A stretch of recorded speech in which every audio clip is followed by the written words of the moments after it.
Let's start, Anuma.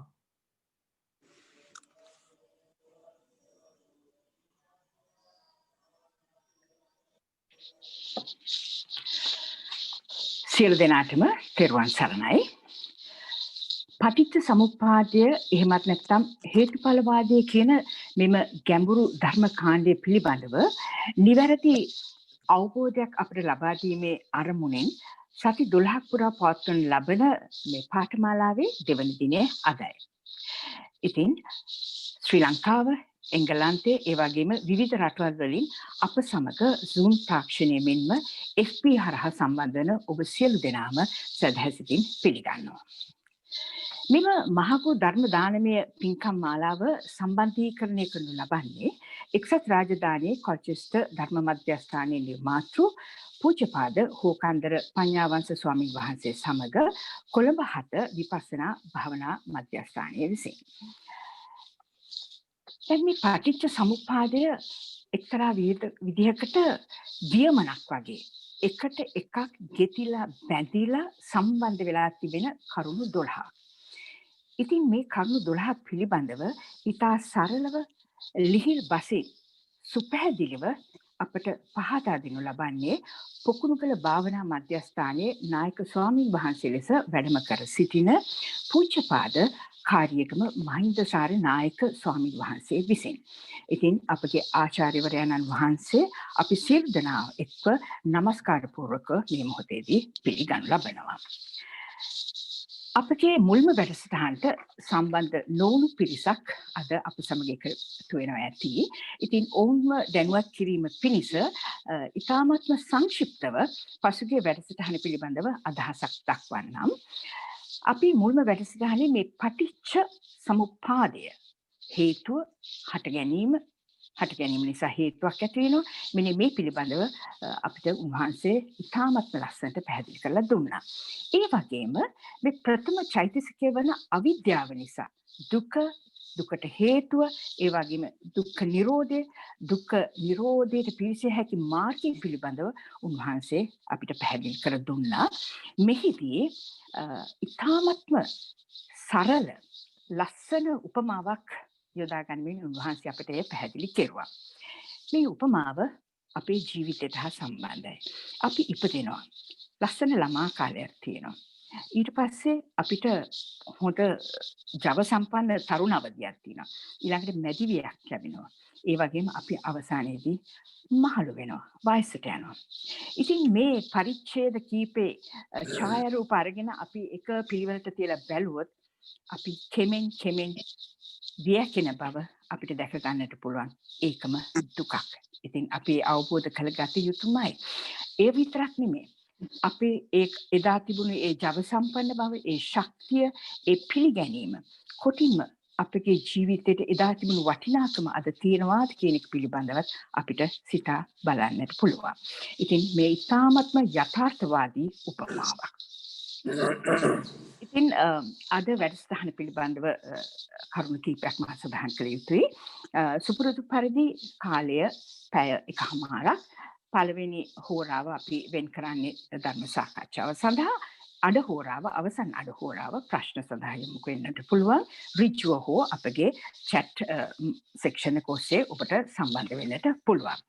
ඒ වගේම අපගේ මේ වැඩසටහන අපගේ මුල්ම වැඩසටහන යම් කිසි කෙනෙකුට නරඹන්නට බැරි වුණා නම් එය නරඹලා ඔබට කරුණු අවබෝධ කරගන්නට පුළුවන්. ඒ සඳහා යොමු වෙන්නට පුළුවන් www.dharmacenter.uk කියන අපගේ වෙබ් අඩවියට. ඒ වගේම අපගේ YouTube channel එකට subscribe කරලා ඉදිරි වැඩසටහන් පිළිබඳව ඔබට අවබෝධයක් ලබා ගන්නට පුළුවන්. ඒ විතරක් නෙමෙයි අපගේ මීට පෙර කරපු වැඩසටහනුත් ඔබට නරඹන්නට පුළුවන්. තවත් කරුණක් මේ මොහොතේදී මතක් කළ යුතුයි. ලබන සෙනසුරාදා කියන්නේ 23 වෙනි සෙනසුරාදා අපිට අපගේ මේ ධර්මායතනයේ වෙනුවෙන් විශේෂ ධර්ම දේශනාවක් පවත්වන්නට බොහොම කරුණාවෙන් එකඟ වෙලා වෙනවා මීගොඩ සුකිත ස්වාමින් වහන්සේ. ඉතින් උන්වහන්සේ විසින් පවත්වන ලබන මේ විශේෂ ධර්ම දේශනාව ලබන 23 වෙනි සෙනසුරාදා සවස 3:30ට අපේ වේලාවෙන් ඔබට සම්බන්ධ වෙන්නට පුළුවන්. ඒත් මම මතක් කරන්නේ අපගේ සියලු දෙනාටම එහා සම්බන්ධ වෙන්න හැකි නිසා.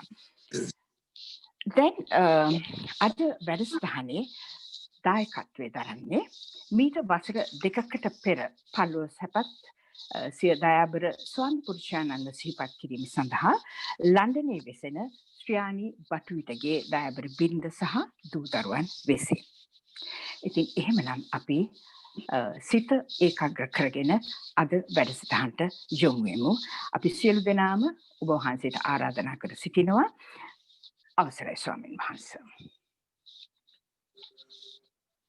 නමෝ තස්ස භගවතු අරහතු සම්මා සම්බුද්දස්ස නමෝ තස්ස භගවතු අරහතු සම්මා සම්බුද්දස්ස නමෝ තස්ස භගවතු අරහතු සම්මා සම්බුද්දස්ස තත්ත කතමේ අවිද්‍යා පච්චයා සංඛාරා පුඤ්ඤාභි සංඛාරෝ අපුඤ්ඤාභි සංඛාරෝ ආනිඤ්ඤාභි සංඛාරෝ ආය සංඛාරෝ වචී සංඛාරෝ චිත්ත සංඛාරෝ. ගෞරවනීය හාමුදුරන් වහන්සේලාගෙන් අවසරයි. එංගලන්තේ වෙසෙන සියලු පින්වතුනි මේ අවස්ථාවට සහභාගී වෙන, ඒ වගේම නොයෙකුත් රටවලින් මේ ධර්ම දේශනාවට සාකච්ඡාවට අහුම්කම් දෙන කාරුණික පින්වතුනි, සෑම ඉරු දිනකම අපි යෝජනා කරගත්තා පටිච්ච සමුප්පාදය කාණ්ඩ 12 සමුප්පාදේ කාණ්ඩ 12 සති 12කට සාකච්ඡා කරන්න. ඒ අනුව ගිය ඉරු දින අප සියලු දෙනාම පළමු කොටස සාකච්ඡා කළා. ප්‍රධාන කොටස ඒ අවිද්‍යාව කියන කාරණය. අද දින අපට සාකච්ඡා කරන්න තියෙන්නේ අවිද්‍යාව නිසා ඇතිවෙන සංස්කාර කියන කාරණය සාකච්ඡා කරන්න තියෙනවා. මේ පටිච්ච සමුප්පාදය ඉතාම ගැඹුරු පාඩමක් පින්වතුනි. භාග්‍යවතුන් වහන්සේ ඒක ඕනෑම ඥානවන්තයෙකුට තේරුම් ගන්න පුළුවන් වන විදිහට කොටස් 12කට වෙන් කරලා විස්තර කරලා තියෙනවා. පරම්පරාවෙන් පරම්පරාවට ආචාර්යවරු ඒක වෙනස් නොකර අපට ගෙන දීලා තියෙනවා කොහොමද මේ සත්වයා හටගන්නේ කියලා. මේ පටිච්ච සමුප්පාදේ පින්වතුනි දෙආකාරයකට විස්තර කරනවා. ඒ දෙආකාරයකට විස්තර කරනවා කියවේ අනුලෝම හා පටිලෝම කියලා ආකාර දෙකක්. අනුලෝම කියලා කියන්නේ සත්වයා හට ගන්න ක්‍රමවේදය. පටිලෝම කියලා කියන්නේ සත්වයා හට නොගන්නා ක්‍රමවේදය. සත්වයා නැවත කිසිම තලයක උත්පත්තිය නොලබන්න නම් යායුතු ක්‍රමවේදය තමයි පටිලෝම කියලා කියන්නේ. අනුලෝම කියලා කියන්නේ සත්වයා නැවත 31 තලයක උපදින ක්‍රමවේදය තමයි කියලා කියන්නේ. කොට සත්වයා උත්පත්තිය ලබන්නේ කුමක් නිසාද කියලා භාග්‍යවතුන් වහන්සේ දේශනා කරනවා. අවිද්‍යාව නිසා. ඒ අවිද්‍යාව කුමක් සම්බන්ධයෙන්ද කියලා අපි ගිය සතියේ කතා කළා. කෙටියෙන් ඒක මතක් කරනවා නම්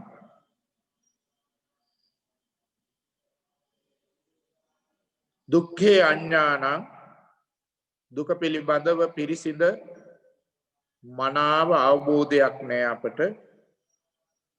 දුක්ඛ සමුදය අඥානං ඒ දුක උත්පාද කරන කාරණය සමුදය කියලා කියන්නේ උත්පාද කිරීම. ඒ කාරණය පිළිබඳව අවබෝධයක් නැහැ. ඊළඟට මේ දුක් නැතුව ඉඳීමේ ක්‍රමයක් තියෙනවා. මොනම දුකක්වත් නැතුව ඉඳීමේ ක්‍රමයක් තියෙනවා. ඒක හඳුන්වනවා දුක්ඛ නිරෝධය කියලා. දුක්ඛ නිරෝධේ අඥානං ඒ කාරණා පිළිබඳත් අපට අවබෝධයක් නැහැ. ඒ නිවෙන ක්‍රමවේදය තේරුම් ගන්න යන්න ඕන ක්‍රමයක් තියෙනවා. අන්න ඒකට දුක්ඛ නිරෝධ ගාමිනී පටිපදාය අඥානං ඒක පිළිබඳ අවබෝධයක් නැහැ. තවත් තියෙනවා පින්වතුනි. උබ්බන්තේ අඥානං පෙර කුමන භවයක අපි විසුවද? මනුස්ස භවයේම හිටියද? මනුස්ස භවයෙන් ඉහළ තලයක ජීවත් වුණාද? දිව්‍ය ලෝක 6 හෝ බ්‍රහ්ම ලෝක 20 20න් 5ක් අපිට ඉවත් කරන්න වෙනවා. අනාගාමීයි ඉන්නේ 5ක. ඒ අය පහළට එන්නේ. එහෙම නැත්නම් දුගතිගාමී හෙවත් සතර අපායේ හිටියද කියලා කටු ඇතුව හිටියද කකුල් නැතුව හිටියද කකුල් ඇතුව හිටියද මොන මොන දිශාවේ අපි ගත කළාද ගුලක හිටියද අත්තක හිටියද කියලා අපට අවබෝධයක් නැහැ. ඒකයි උබ්බන්තේ අඥානං කියලා කියන. පෙර පිළිබඳ අවබෝධයක් නැහැ. අපරන්තේ අඥාන දැන් මේන් පසු අපි කොතෙන්ද යන්නේ? අපි හැමදෙනාම දැන් මහලු වියට ළඟා වෙලා තියෙනවා. මේන් පසුව යන තැන කොතැනද කියලා අපට තාම හිතා ගන්න බෑ. පහළ තලයකට ගමන් කරයිද ඉහළ තලයකට ගමන් කරයිද කියලා අපට අවබෝධයක් නැහැ. පටිච්ච සමුප්පාද ධම්මේ අඥානං කියනවා. පටිච්ච සමුප්පාදයේ පිළිබඳව අපට අවබෝධයකුත් නැහැ. ඔන්න ওই ටික තමයි බුදුහාමුදුරුවෝ අවිද්‍යාව හැටියට හඳුන්වන්නේ. මේ අවිද්‍යාව එලෙස බුදුහාමුදුරුවෝ හඳුන්වනවා. ඒ අවිද්‍යාව නිසා අපි ඉදිරියට උත්පාද කරන සංස්කාර වර්ගයක් හැදෙනවා. ආන්නේ සංස්කාර වර්ගය කුමක්ද කියලා අපට අවබෝධයක් නැහැ. ඇයි එහෙම කියන්නේ? සංස්කාර වර්ග දෙකක් තියෙනවා පින්වතුනි. රූප සංස්කාර අරූප සංස්කාර. රූප සංස්කාර කියලා කියන්නේ ඇහැට පේන අතට අසු වෙන සරලව කීවොත් ඇහැට පේන අතට අසු වෙන බාහිර අරමුණු සියල්ල ඇහැ කන නාසය දිව ශරීරය කියන ඒවට බාහිරින් අපට ලබා ගන්න තියෙන අරමුණු වගේක්. ආන්නේ අරමුණු රූප සංස්කාර තව විදිහකින් කියනවා නම් පඨවි ආපෝ තේජෝ වායෝ වර්ණ ගන්ධ රස ඕජා ආදී රූප 28ක් තියෙනවා. මේ 28 උදව් කරගෙන සකස් වෙච්ච ඒ සංකත ධර්ම නැත්තම් පින්වතුනි සසම්බාර වස්තු මේවා හඳුන්වනවා පින්වතුනි රූප සංස්කාර කියලා. උදාහරණයකට ගහක් ගත්තොත් පින්වතුනි ගහ නැවත කර්මයක් සකස් කරන්නේ නැහැ කොහේවත් භවයක කොතනකවත් පොල් ගහ හෝ කොස් ගහ හෝ දෙල් ගහ කඳු කළු ගල් ඉරහඳ තාරකා ඒව කරන්නේ මේ සංස්කාරය ගැන නෙමෙයි කියන්නේ මේ පඨවි ආපෝ තේජෝ වලින් එකට ඒක රාශී වෙච්ච මේ සංස්කාර මේක ගැන නෙමෙයි මේ බුදුහාමුදුරුවෝ මේ අවිද්‍යාව පත්‍ය සංඛාර කියලා කියන්නේ ඒක හොඳට හිතට ගන්න ඕනේ නාම සංස්කාර නැත්නම් අරූප සංස්කාර මේක භාග්‍යවතුන් වහන්සේ තවත් ආකාර 4කට විස්තර කරනවා මේ දෙක ආකාර 4කට විස්තර කරනවා ඒකත් හිතට ගන්න ඒ තමයි සංකත සංකාර අபிසංකත සංකාර අபிසංකරණ සංකාර අයෝගාභි සංකාර කියලා කියනවා සංකත සංකාර අபிසංකත සංකාර අபிසංකරණ සංකාර අයෝගාභි සංකාර සංකත සංකාර කියලා කියන්නේ මා ඉහතින් සඳහන් කරපු රූප සංස්කාර පඨවි ආපෝ තේජෝ වායෝ වර්ණ ගන්ධ රස ඕජා ආදී ඒවා එකතු වෙනකොට රූප කලාප කියලා කොටසක් හැදෙනවා ඒවා අෂ්ටක රූප දසක රූප ආදී වශයෙන් හඳුන්වනවා ආන්ගේ නවක රූප ඒකාදශක රූප ද්වාදශක රූප තේ රසක එහෙම හඳුන්වනවා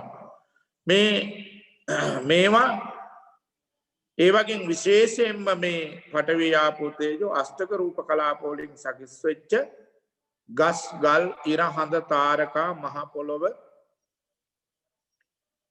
ඒ වගේම ජලාශ ඒ වගේම පින්වතුනි අපි ගන්න ආහාර වාතය ජලය කබලින්ක ආහාර කියලා අපි ගන්න මෙන්න මේ සියල්ල සංකත සංකාරය හැටියට හඳුන්වනවා දැන් අපේ ඇඟේ ඒවා තියෙනවා පින්වතුනි අපි උදේට දවල්ට රැයට මේවා ගන්නවා මේ වගේ තමයි මේ සංකත සංකාරයෙන් තමයි මේ ශරීරය නඩත්තු කරන්නේ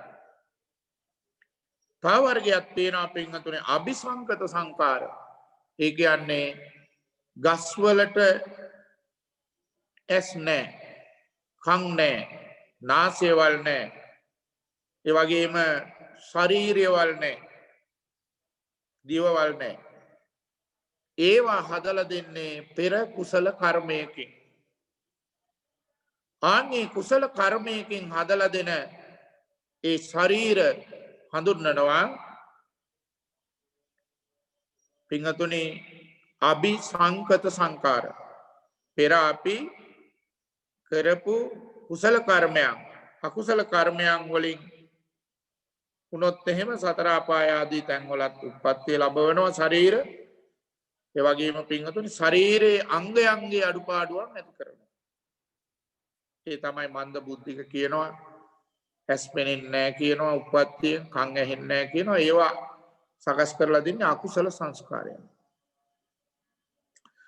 එතකොට ඒවත් අபிසංකතයි අபிසංකරණ සංකාර කියනවා මේ වෙනකන් අපි කරලා තියෙනවා අපි ළඟ අපේ හිත නැමැති මල්ල තුල හිත තුල ගබඩා වෙලා තියෙනවා ජීවිතේ පුරා අපි කරගෙන තියෙන කුසලොයි අකුසලොයි මේ ජීවිතේ කරපුවා තියෙනවා පෙර භව යේ කරලා තියෙනවා සංසාරේ බොහොම ඈත කරපුවත් තියෙනවා මෙන්න මේ සියල්ලම පින්තුනේ දැනට තියෙනවා තව විපාක දුන්නේ නැහැ විපාක දුන්නා නම් ඒක අபிසංකත සංකාර විපාක නොදුන්නු ඒ සියල්ලම අபிසංකරණ සංකාර හැටියට හඳුන්වනවා ඒවා අපි ළඟ තියෙනවා මතුවට විපාක දෙන්න මේ මොහොතේ ඉඳලා ඒවට කියනවා අபிසංකරණ සංකාර පයෝගාභි සංකාර කියනවා පයෝගාභි සංකාර කියන්නේ පින්තුනි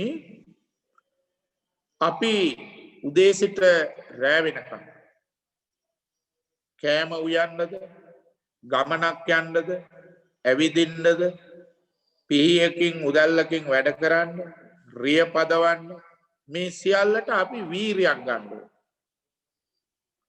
අන්න ඒ වීරියක් ගන්න කටයුතු සියල්ලම හඳුන්වනවා පින්වතුනි ප්‍රයෝගාභි සංස්කාර කියලා. මේ හතරෙන් තමයි මේ සත්‍යය හැදිලා තියෙන්නේ. මේකදී අපි විශේෂයෙන් කතා කරන්නේ දැන් අபிසංකරණ සංකාර කියන කොටස. දැන් මේ අபிසංකරණ සංකාර කියන කොටස කොටස් හැටියෙන් බෙදනවා පින්වතුනි පුඤ්ඤාභි සංකාර අපුඤ්ඤාභි සංකාර ආනිඤ්ඤාභි සංකාර කියලා. පුඤ්ඤාභි සංකාර අපුඤ්ඤාභි සංකාර ආනිඤ්ඤාභි සංකාර. මෙන්න මේවට තව නමක් කියනවා සිත් කියලා. ජවන සිත් කියලා කියනවා පින්වතුනි. ජවන් සිත් ඒක මතක තියාගන්න. ජවන් සිත් කියලා කියන වෙනත් නමකින් හඳුන්වන ජවන් සිත්. මේවා අහලා තියෙනවා පින්වතුනි. අපි ළඟ පහළ වෙනවා හිත් වර්ග 89ක් කෙටි ක්‍රමයෙන්. ඕනෑම සත්වයක විශ්වයේ ඉන්න ඕනෑම සත්වයක පින්වතුනි හිත් වර්ග පහළ වෙනවා 89ක්. ඒ 89න් කර්මයක් සකස් කරන හිත් වර්ග තියෙන්නේ 29යි කියන එක මතක තියාගන්න. අනිත් ඒවා මොනවද කියලා අපිට පසුව සාකච්ඡා කළ හැකි යම් දවසක අභිධර්මයට අපි යොමු වෙලා කතා කළොත්. නමුත් දැනට මතක තියාගන්න 29යි තියෙන්නේ. අකුසල පැත්තට තියෙනවා ලෝභ ඒවා පින්වතුනි 8ක්. ද්වේෂ ඒවා තියෙනවා 2ක්. මෝහ ඒවා තියෙනවා පින්වතුනි 2ක්. දැන් මේ අකුසල පැත්තේ ඒවා ලෝභ ඒවා 8යි, ද්වේෂ ඒවා 2යි, මෝහ ඒවා 2යි. මේවා ස්ථාන 3කින් කෙරෙනවා. ඒවට කියනවා මනසින් කෙරෙනකොට මනෝ සංස්කාර, වචනෙන් කරනකොට වචී සංස්කාර, කයින් කෙරෙනකොට කාය සංස්කාර.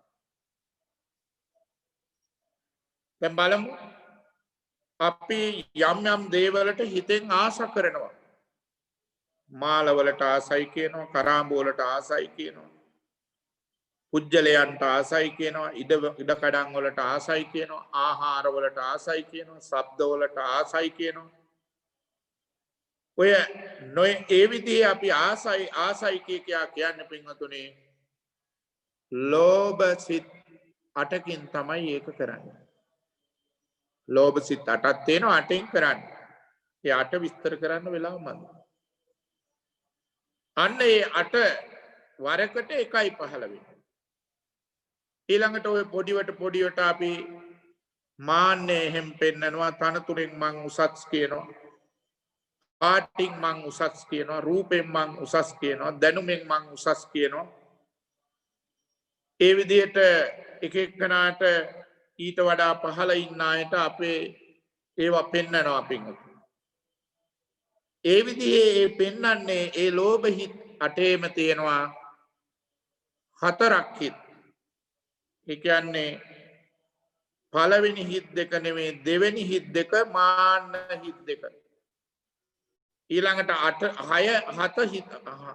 7 හිත් දෙක මාන්න. ඔය කට්ටිය අපිට මාන්නේ පෙන්නනවා කියන්නේ අපි කියන ඔය උද්දච්චයි කියලා. උද්දච්චය හැබැයි ඒක වැරදි වචනයක් සමාජේ භාවිතා වුණාට අපි භාවිතා කරනකොට අර්ථය ගන්නවා ඒ මාන්නේ කියලා. නමුත් නියම අර්ථය භාග්‍යවතුන් වහන්සේගේ ඉගැන්වීමට අනුව නොසන්සුන්කම මාන්නේ කියලා එකට තමයි ඔය අපි උද්දච්චය කියලා හඳුන්වන්නේ.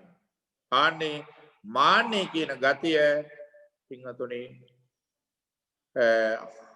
හිත් 4කින් පිට වෙනවා. ඉතින් ඔය කට්ටියට පෙන්වන්නේ ඒවා. අපි සමාජයේ දකින්නකොට අන්න එයාට වැරදිලා. එයාගේ හිත කිලිටි වෙලා. එයාගේ හිතේ මාන්නය හැදිලා එයා සංස්කාර ටිකක් අනාගතයට අනාගතයට දුක් විඳින්න හදා ගන්නවා කියලා අපි කලබල නොවී ඉන්න ඕනේ. ඒවා විවේචනය කරන්න යන්න ඕනේ නැහැ. විවේචනය කරන්න ගියොත් ඔන්න අපි තව හිත් දෙකකට නැඹුරු වෙනවා. ඒ තමයි ද්වේෂ හිත් පින්නතුනි. ඔය පුංචියට තරහ වෙන්න, කලකිරෙන්න, පසුතැවුණා කියනවා, මට එපා වුණා කියනවා, මං එයා එක්ක ආශ්‍රය කරන්නේ ආයේ කවදාවත්, එයාගේ ක්‍රමය මට අල්ලන්නේ නැහැ කියනවා. ඊළඟට යුද්ධ හදනවා, ඊළඟට පින්වතුනි ගහ ගන්නවා, ඊළඟට ಜಾති ભેද හදනවා, ආගම් ભેද හදනවා, පක්ෂ ભેද හදනවා, වර්ණ ભેද හදා ගන්නවා. මේ විදිහේ නොයේ මිසයිල් හදනවා, පරමාණු බෝම්බ ගහනවා, ලෝක යුද්ධ හදනවා. මේ සියල්ලම කරන්න පින්වතුනි පුංචියට හෝ ලොකුවට හිත් දෙකයි. ওই හිත් දෙකෙන් තමයි සියලු කටයුතු කරන්න වෙන්නේ. ඉතින් හත්යාගේ ওই හිත් දෙක පහළ වෙනවා පින්වතුනි. එහෙනම් මේ හිත් දෙක භයානකයි. භයානකයි පින්වතුනි. එතකොට ඕක හිතෙන් කරනකොට මනෝ වෙනවා. වචනෙන් ඒ පිළිබඳ කතා කරනකොට එක එක්කෙනා එක්ක අපි පරිස්සම් වෙන්න ඕනේ. රංචු ගහනකොට අපි කතා කරනවා. එක් එක්කෙනාගේ අඩුපාඩු තරහෙන් අකමැත්තෙන්ද කියලා කතා කරන්නේ කියලා බලන්න ඕනේ. අපි තරහෙන් අකමැත්තෙන් කතා කරන්නේ නැතිනම් අපි කතා කරන්න ඕනේ අනේ අරයාගේ හිත අපිරිසිදු වෙලා බේස හිතකින්. එයාට හිතන පිළිවෙල වැරදිලා. මේ ලෝකයේ දිහා බලන භාග්‍යවතුන් වහන්සේගේ ඉගැන්වීමට අනුව එයා යන කෙනෙක් නෙවෙයි, ආර්ය අෂ්ටාංග මාර්ගයේ යන කෙනෙක් නෙවෙයි. ඒ නිසා එයා සම්මා දිට්ඨියෙන් තොර වෙලා එයාට වැරදිලා කව් කියලා අනුකම්පා කරන්න ඕනේ. එතකොට කුසල සිත් පහළ වෙනවා. එහෙම නැත්නම් විවේචන ස්වරූපෙන් කතා කළොත් පින්වතුනි වහාම අපි වැටුණා අකුසල සිත් වලට. කොහාට යන්නද? දුගතියට. දුගතියට. දැන් ඔය ද්වේෂ සිත් දෙක හදාගත්තාම යක්ෂ ලෝකෙට යන්න පුළුවන්. තිරිසන් ලෝකයේ පින්වතුනි කබරයෝ, කිඹුල්ලෝ, අලිකොටි කොටි, අලි නෙමෙයි කොටි, නායි පොළොංගු, පිඹුරෝ. දැන් ඔය අශෝක අධිරාජ්‍යයා කියන මහා නායකයා උපන්නේ පිඹුරෙක් වෙලානේ. ද්වේෂසිත. ඊළඟට ගිනි දැල් අතට යන්න ඒ වගේ පැත්තකට ය아가න්න පුළුවන්. ඉතින් මම එහෙ යනවද කියලා කල්පනා කරන්න ඕනේ පින්වතුනි. ලබපු මනුස්ස ජීවිතේ මට හරි පාඩුවක් වෙනවා කියලා මම අවබෝධ කරගතියි. අවබෝධ කරගන්න ඕනේ පින්වතුනි. මේ ධර්ම කරුණ ඉගෙන ගත්තාම ඒවා තේරෙනවා. ආන්න මේ විදිහට පින්වතුනි ඒ පැත්තේ උපාද කරනවා. හොඳට මතක තියාගන්න ඕනේ පින්වතුනි. මේවා උපාද කෙරුවාට පස්සේ මකන්නත් බෑ. ඒවා නැවත පැල කරන්න බීජ සමූහයක්. නැවත කොහේ හරි පැල කරන බීජ සමූහයක්. ඒ ගැන අපි සාකච්ඡා කරමු අතරමැදදී. ඊළඟට පින්වතුනි මෝහිත මොනවද? ඔය නොයෙක් ಜಾති පිළිබඳ සැක හදා ගන්න. විශේෂයෙන් සැක හදා ගන්නවා කියන්නේ බුදුහාමුදුරුවෝ, ධර්ම රත්නය, සංඝ රත්නය, බුදුහාමුදුරුවෝ පහළ වුණා කියන එක ඇත්තද? පින්වතුනි ඉන්න ඕන තරම් අපේ බෞද්ධ සමාජයේ කියන තුල අනික් දෘෂ්ටි අදහන අය කෙසේ වෙතත් අපේ බෞද්ධ කියන සමාජය තුලත් එහෙමයි. ඉතින් මේ ඒක බෞද්ධද අබෞද්ධද ભેදයක් නැහැ. ඒවා පහළ වුණා නම් පින්වතුනි ඒකේ විපාකය බොහොම දරුණුයි. ඒ සැකය ඊළඟට පින්වතුනි උද්දච්චය කියනවා නොසන්සුන්කම. උද්දච්චය කියන්නේ හිතේ නොසන්සුන්කම පින්වතුනි. අරමුණක් හරියට පින්වතුනි අපට ගත්තාම ඒකේ පවතින්න බෑ. අපි කියනවා ඒක නිකන් මගේ හිත එක්තැන් වෙන්නේ නැහැ. මට ඒක වටහා ගන්න බෑ කියලා කියනවා. ඒ පින්වතුනි ඒ උද්දච්චයේ ස්වરૂපය. එතකොට මෙන්න මේ අකුසල සිත් ඔය 12න් එකක් හැර උද්දච්ච හිත හැර අනික් 11ටම විපාකයක් සකස් වෙනවා පින්වතුනි.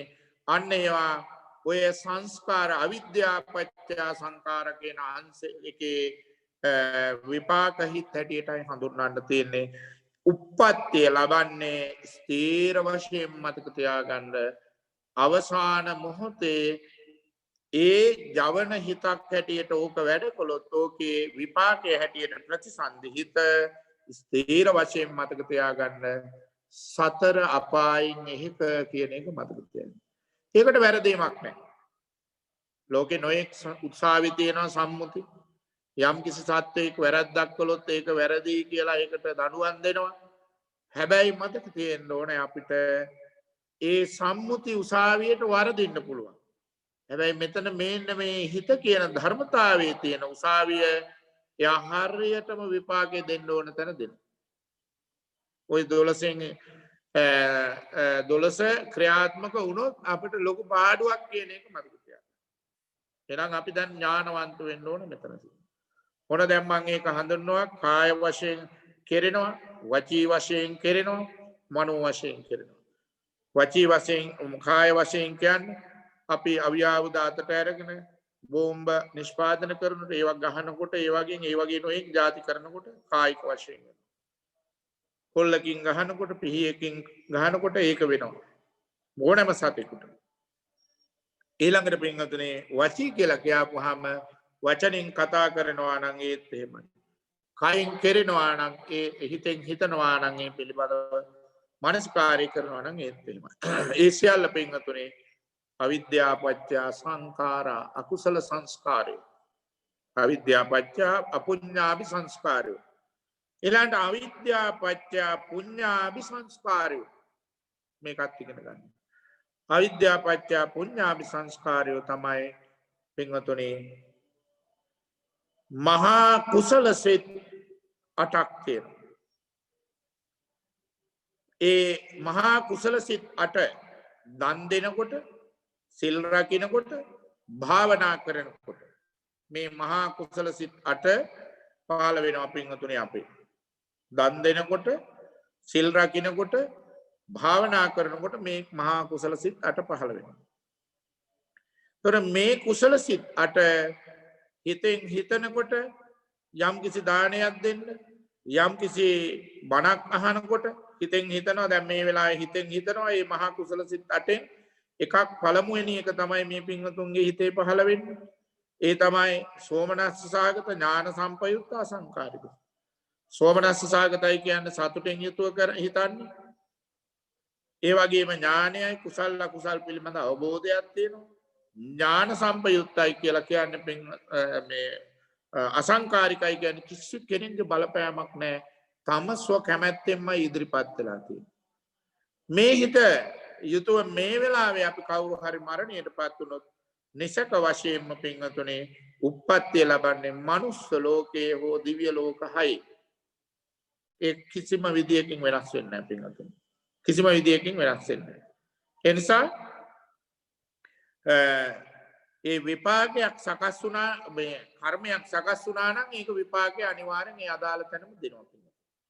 අදාළ භූමිය. එතකොට මේ මනෝ සංස්කාර මේ වෙලාවේ ඔබ හැම දෙනාම පහළ කරගන්න. දැන් මම මේ කතා කරනවා මේ ධර්මය. මේ වෙලාවේ මේ කතා කරන ඒවා වචී සංස්කාර මා කතා කරන්නේ පින්වතුනි ඒ හිතෙන්මයි. ඒ නිසා වචී සංස්කාර. මේකේ විපාකයක් මට හම්බෙනවා. ඒ තමයි මනුස්ස ලෝකේ දිව්‍ය ලෝක 6 ඒ උප්පත්තිය ලබන්නේ ඊටාම ශ්‍රේෂ්ඨ කල්යාණ මිත්‍ර ආශ්‍රයයක් ඇති පරිසරයකමයි මේකේ විපාකය හැටියට. ඊළඟ වචී කාය සංස්කාර. කයින් අපි දැන් මේකට පෙළඹෙනවා. කයින් මේ සඳහා අපි මේ ඩිවයිස් එක ඔපරේට් කරනවා. ඒ සියල්ල කරන්න පින්වතුනි පුඤ්ඤාභි සංස්කාර කාය සංස්කාර හැටියට හඳුන්වනවා. ඕකේ දි හේතුක ත්‍රි හේතුක කියලා අංග දෙකකුත් තියෙනවා කියලා මතක තියාගන්න. මේ 8 තුල ඊළඟට අපි භාවනා කරගෙන යනවා. අඛණ්ඩ භාවනා කරගෙන යනකොට සමත භාවනාවකට පෙළඹිලා කරගෙන යනකොට අපේ හිත අර්පණා සමාධියට සමවදිනවා. උපචාර සමාධියෙන් අර්පණා සමාධියට පිවිසෙනවා. එවිට බාහිර අරමුණු තුල අපේ හිත කිසිම විදියකින් කාමච්ඡන්ද ව්‍යාපාද ආදී නීවරණ ධර්ම වලින් ගිලෙන්නේ නැහැ. ඒවා එක්ක ඒ අරමුණු එක්ක ඒ නේන තැනට අපේ හිතපත් කරනවා. කිසිම විදියකින් අපි කාමච්ඡන්දය හැදෙන්නේ නැහැ, ව්‍යාපාදය හැදෙන්නේ නැහැ, තීන මිද්ද උද්ධච්ච කුක්කුච්ච හැදෙන්නේ නැහැ, විචිකිච්ඡා ආදී ධර්මයන් හැදෙන්නේ නැහැ පින්වතුනි. මේවා හැදෙන්නේ නැහැ. නීවරණ ධර්මයන් පුච්චනවා නැත්නම් යටපත් කරනවා කියන අර්ථයෙන් ධ්‍යාන කියනවා. දවනවා පුච්චන. ඒවා අපින් කෙරෙන්නේ ඒවා නොකරන තැනට ආපුවම ඔන්න රූපාවචර පුඤ්ඤාභි සංස්කාර කියනවා. රූපාවචර පුඤ්ඤාභි සංස්කාර. අවිද්‍යාපච්ච රූපාවචර පුඤ්ඤාභි සංස්කාර. රූපාවචර පුඤ්ඤාභි සංස්කාර. ඊළඟට ආනින්ජාභි සංස්කාර කියන පින්වතුනි අපේ හිත මේ ලෝකයේ මේ පේන්න තියෙන ගස් වැල් ඉර හඳ තාරකා මහ පොළව සත්ව ජීවිත කියන්නේ ඕවාගේ කිසිම සත්වයකුත් නැහැ. ඕවාගේ සත්ව නොවන කිසිවකුත් නැහැ. කොයි ආකාරයෙන්ද හිතන්නේ? පඨවි ධාතුව, ආපෝ ධාතුව, තේජෝ ධාතුව, වායෝ ධාතුව, වර්ණ ධාතුව ආදී ඒ ධාතුන් වෙන්කර බලාගෙන යනකොට ගහක් වෙන් කරලා බැලුවොත් අතු කපලා දැම්මොත් ගහක් නැහැ, අතුයි කඳන් කොටස් තියෙනවා. ඒක අපි තවත් කොටස් වලට කැඩුවොත් කුඩු ගොඩක්, කුඩු කොටස් වලට කැඩුවොත් පරමාණු ගොඩක්, ඇටොම්ස් ගොඩක්. ඒවා අස්සේ තමා ඔය කියන පඨවි ආපෝ තේජෝ වායෝ කියන ඒ ධර්මයන් රූප කලාප හැටියට හැදිලා තියෙනවා. ඔය විදිහේ වෙන් කරලා බලනකොට මේ සියල්ල හරියට ඉන්දියාප්ප බනිස් ආප්ප රොටි කියන ඒවා පාන් කියන ඒවා වෙන් කරලා බැලුවොත් එතන පාන් කියලා වර්ගයකුත් නැහැ, ඉන්දියාප්ප කියලා වර්ගයකුත් නැහැ. සියල්ල අස්සේ ඇතුලේ සත්‍ය ස්වභාවය තමයි පිටි. ඒ පිටි කියන්නේ පුංචි කෑලි ගොඩක්. ඒ විදිහට අපි හැම දෙයක්ම කොටස් කරලා බැලුවොත් මේ ලෝකෙ ඒ සියල්ල අස්සේ තියෙන්නේ මෙන්න මේකයි කියලා අපි අපේ හිතෙන් තේරුම් ගන්නවා. තේරුම් ගත්තාම අන්න යාට පේන්නේ පින්වතුනි මේ ලෝකය ආකාශ ධාතුවක් පමණයි. ආකාසානංචායතන හිස් ආකාසානංචායතන. මේ ගස්වැල් ඉරහඳ තාරකා බොරු. අන්න ඒ චින්තනයට ගියාපුවාම එතනින් එහා නතර වෙන්නේ නැහැ. එයා තාම මෙනෙහි කරගෙන ගිහිල්ලා වැටෙනවා. මේවා එපා කියලා එයා ප්‍රතික්ෂේප කරනවා. ඒ කියන්නේ මේ හිස් කියන ගතියට එන්න මේවා පිළිබඳ ප්‍රතික්ෂේප කිරීමකුත් මෙයා කියනවා. කියන්නේ මේවා හරි කරදරයි. ගේ දොර කියලා කියන්නේ ලොකු කරදර ගොඩක්. තින්ත ගන්න ඕනේ, තිර අදින්න ඕනේ, ටයිල් අල්ලන්න ඕනේ, ඒවා මොප් කරන්න ඕනේ, මකුළු දැල් කඩන්න ඕනේ. පිගයක් අල්ලගත්තාම, වත්තක් අල්ලගත්තාම වැටක් හදන්න ඕනේ. වැට ඒක නැවත බලන්න ඕනේ. ඒ විදිහේ වැට පිළිබඳ එහෙම අයිතිවාසිකම් කියන්නේ ඒ පිළිබඳ අවධානයෙන් ඉන්න ඕනේ. වාහනයක් ගත්තොත් ඒක කැඩෙනවා, ටයර් මාරු කරන්න ඕනේ. මේවා ඕනේ නැහැ. ඔය විදිහට පින්වතුනි මේ සියල්ලම දුක් ගොඩක් හැටියට පෙනෙන ගමම්ම ඒක ASCII මොකක්වත් නැහැ කියලා එයා භාවනා කරගෙන යන්න පින්වතුනි. බාහිර අරමුණු නිසා හිත කොයිම විදිහටවත් කිලිටි වෙන්නේ නැහැ ඉතින් ගිය කෙනා. ඒ අරමුණකින් එයාව ලෝභයෙන් මත් කරවන්න බෑ, ද්වේෂයෙන් මත් කරවන්න බෑ, තීන මිද්දේට ගමන් කරවන්න බෑ, උද්ධච්ච කුක්කුච්චයට ගෙනියන්න බෑ, සැකයකට ගෙනියන්න බෑ. නිසා උද්ද ශක්තිමත් තැනකට යා ඉන්නේ පිටත. ඒවා ඉන්නේ බාහිර අරමුණු වලින්. වත්ත පිටියේ තියෙන බාහිරේ.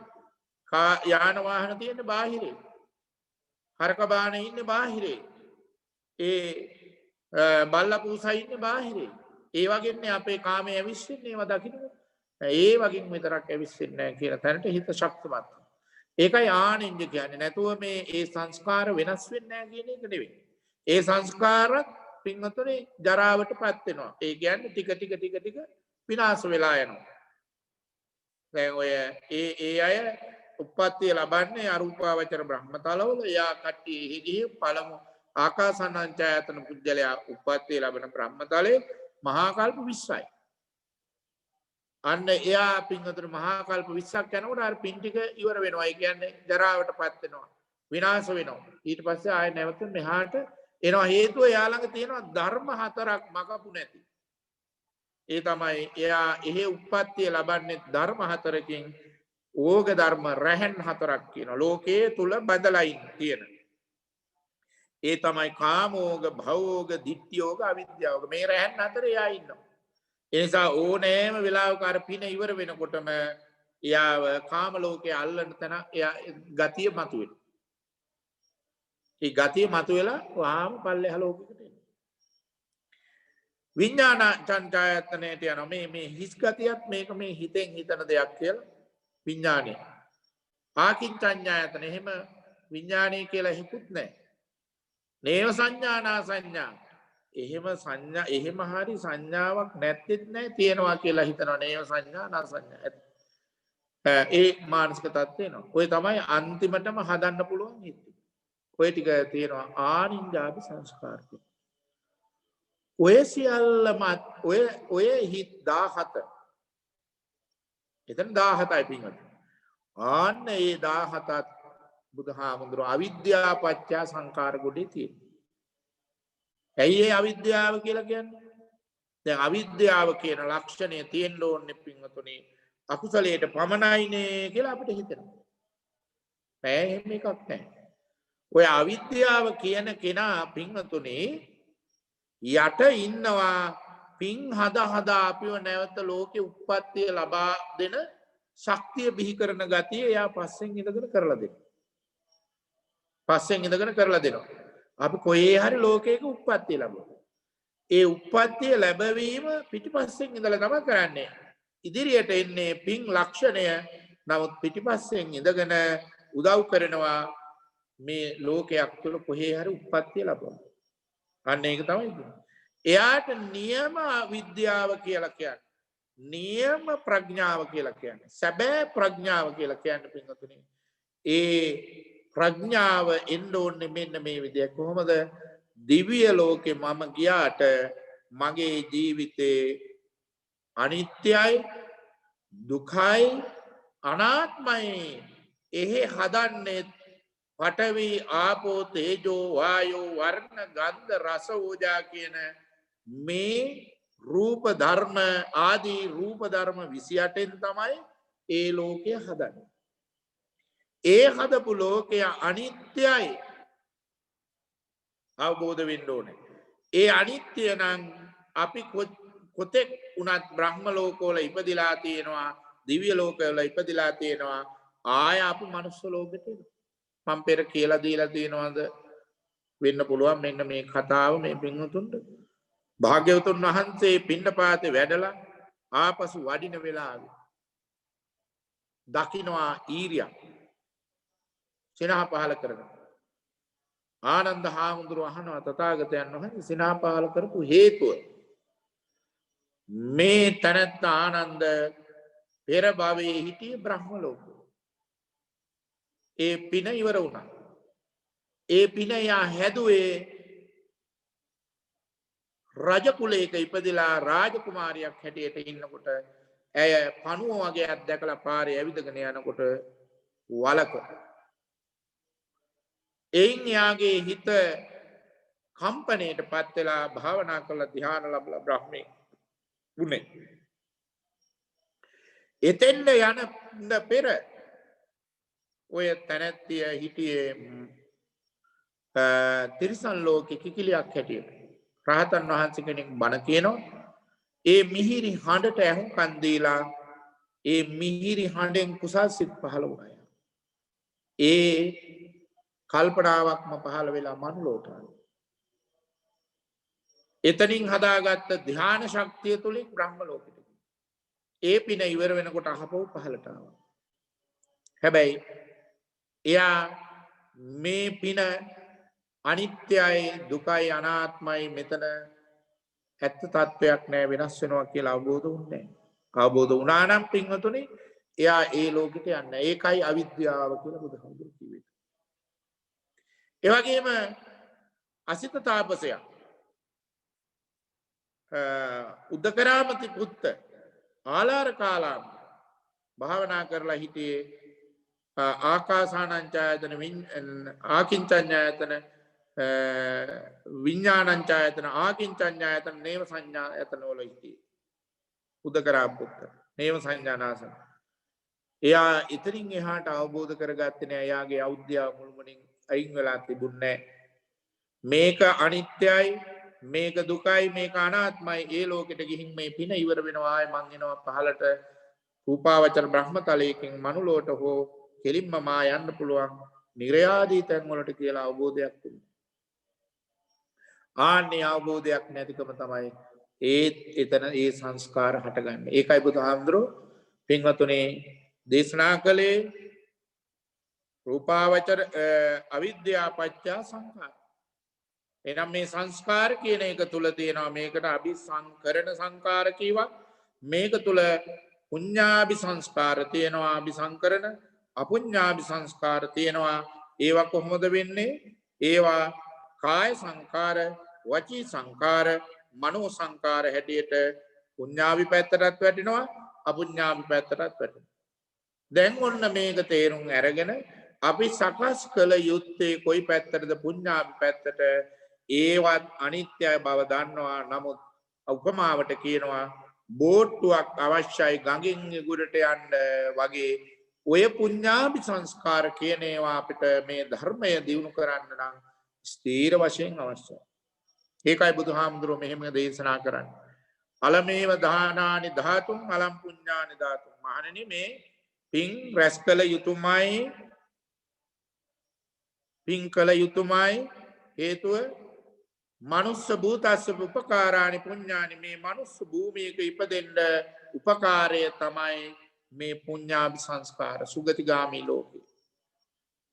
දේව භූතස්ස උපකාරානි පුඤ්ඤානි. දිව්‍ය ලෝකයකට ගමන් කරන්න යන්න උපකාර වෙන්නේ මේ පුඤ්ඤාභි සංස්කාර. පබ්බජිතස්ස උපකාරානි පුඤ්ඤානි. පැවිද්දෙක් වෙලා පැවිද්දා යා යුත්තේ කුමන ප්‍රතිපදාවේද? පැවිදි වුණු පමණින් යන්නේ නැහැ. කෙස් ටික බාලා පින්වතුනි කහ රෙද්දක් පොරවා ගන්නවා කියන එක ඕනෑම වර්ගයේ ඕනෑම කෙනෙකුට කරගන්න පුළුවන් බොහෝම ලේසි. භාග්‍යවතුන් වහන්සේ මේ හිත පැවිදි කරන්න කියන්නේ. හිත පැවිදි කරන්න කියලා සබ්බ දුක්ඛ නිස්සරණ කියලා මේකට ඇතුළු වෙලත් පින්වතුනි බහුල වශයෙන් පිරිසකට යනවා. පින්වතුනි මොන පැත්තටද යන්නේ? පින්වතුනි ආරතිය හැදිලා ලෝභයෙන් හරවනවා වෙනත් පැතිකඩවල් වලට. Taman දන්නේ නැහැ. යන්නේ කොහෙද කියලා දන්නේ නැහැ. හැබැයි මේ සියල්ල පින්වතුනි ධර්ම ස්වරූපයෙන් ධර්මයෙන්ම තමයි දියුණු කරන්නේ. දන් දෙනවා, සිල් රකින්නවා, පන්සල් හදනවා. මේ විදිහේ බණ භාවනා කරනවා. දන්නේම නැහැ. හීන්සරෙන් සමහර විට වෙනත් රාජ්‍යමය කෘත්‍යයන් වලට පවා ඇතුළු වෙලා තමයි යන්නේ කොහෙද කියලා දන්නේ. මුලා වෙනවා. ඒ පින්වතුනි ඒ පැවිද්දාට ඒ ගමන යා ගන්න බැරි පින සම්පූර්ණයෙන් හොඳට වවාගෙන නැතිකම නිසා කියන. නිසා මගේ වැඩපිළිවෙල මේ සබ්බ දුක්ඛ නිස්සරණ පැත්තටමද යන්නේ කියලා දකින්න නම් බුදුහාමුදුරේ කියනවා පින්වතුනි පබ්බජිතස්සපි උපකාරානි පුඤ්ඤාය. මේ පැවිදි වීමේ කටයුත්ත සාර්ථකව කරගෙන යන්නත් උපකාර වෙන්නේ පිනමයි කියන එක භාග්‍යවතුන් වහන්සේ දේශනා කරනවා පින්වතුනි. එහෙනම් ඒ අර බෝට්ටුව කියලා කියන්නේ තියෙනවා. ගඟින් යගුරට යන්න බෝට්ටුව අවශ්‍යයි. නිවන කියන තැනට යන්න. දුගතිගාමී ලෝකවල මේ කෘත්‍යයන් අපට සාර්ථකව සිද්ධ කරගන්න බෑ. ඒ නිසා මේ පින් පැත්ත අපි කරගත යුතුයි. මේ පින කියන එක ඒත් අවිද්‍යා පත්‍ය සංකාර ගණේම තුල තමයි ඇතුළත් වෙන්නේ කියන එක මතක තියාගන්න. සම්මේ පින්වතුන් හැමදෙනාම උදේ ඉඳලා රැ වෙනකම් කටින් හිතෙන් හිතනේම, කටින් කතා කරනේම, කයින් කෙරෙනේම ඒ සියල්ල ඔය කියාපු පුඤ්ඤාභිහා අපුඤ්ඤාභි කණ්ඩායම් දෙකට ඇතුළු වෙනවා. ඒක එහෙම වෙන්නේ ජවන් හිත් කියලා කොටස පහළ වෙන නිසා අන්න ඒකෙන් බේරෙන්න තියෙන්නේ නම් අපි එහෙමනම් පින්වතුනි අපි කෑමට ආශා කරනවා නම් ඔන්න පින්වතුනේ ජවන් හිත් එතන පහළ වෙලා රස තෘෂ්ණාව ගොඩ නැගෙනවා. අපි බොහොම රස තෘෂ්ණාවෙන් අනුභව කරනවා. අන්න ඒ වෙලාවට පින්වතුනේ අපි බලන්න ඕනේ අපි මේක ආහාර ගන්න කුමටද? කුසගිනි වේදනා දුරු කරගෙන සීල සමාධි ප්‍රඥාව වඩන්න. එහෙම නැත්නම් කෙටියෙන් ප්‍රඥාව උදෙසාමයි මං. තෘෂ්ණාව උදෙසා නෙමෙයි ප්‍රඥාව උදෙසා කියලා දකින්න. ඒ විදිහේ දැක ගන්න බැයි නම් ඒක බලන්න ධාතු මනසකාරයෙන් මම මේ ඕනෑම මසක් කුකුල් මස් හරක් මස් ආදී ඕනෑම මසක් වෙන්න පුළුවන් රසයි කියලා. ඒ වගේම පීසා හැම්බේකන් ආදී දේවල් වෙන්න පුළුවන්. එළවලුවෙන් හදන දෙයක් වෙන්න පුළුවන්. කේක් වෙන්න පුළුවන්. මේකේ අන්තර්ගතය ධාතු. මා දාන්නේ ධාතු අස්සටමයි. ධාතු ගොඩක් ධාතු අස්සට දාන්න. මොකද මේ නඩත්තුව සමාන. මේකේ මට තෘෂ්ණාවක් හදාගන්න. ආන් එතකොට විදර්ශනා ප්‍රතිපදාව හැදෙනවා. මේක තරුණ යුගයේ එකපාරම අමාරු පුහුණු වෙලා තිබුණොත් පුළුවන්. නමුත් මහලු භවට යන්න අපට පුළුවන්. මං අවුරුදු 100ක් අවුරුදු 50ක් අවුරුදු 60ක් තෘෂ්ණාවෙන් ආහාර ගත්තා. මගේ හිත සංසිඳුනේ නැහැ.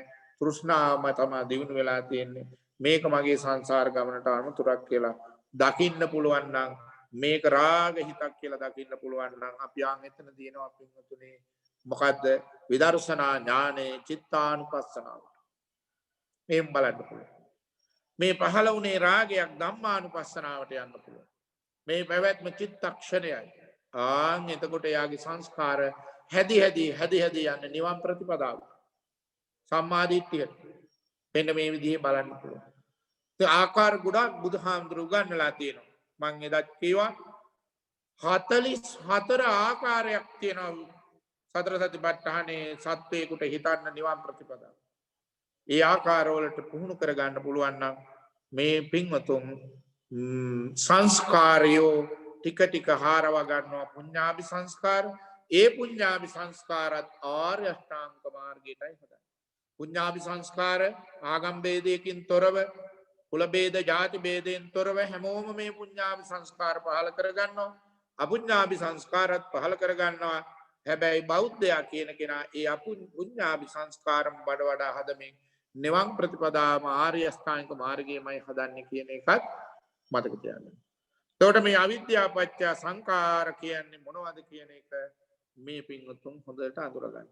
තව පුංචි කාරණයක් මේකේ උගන්වන්න තියෙනවා. මේ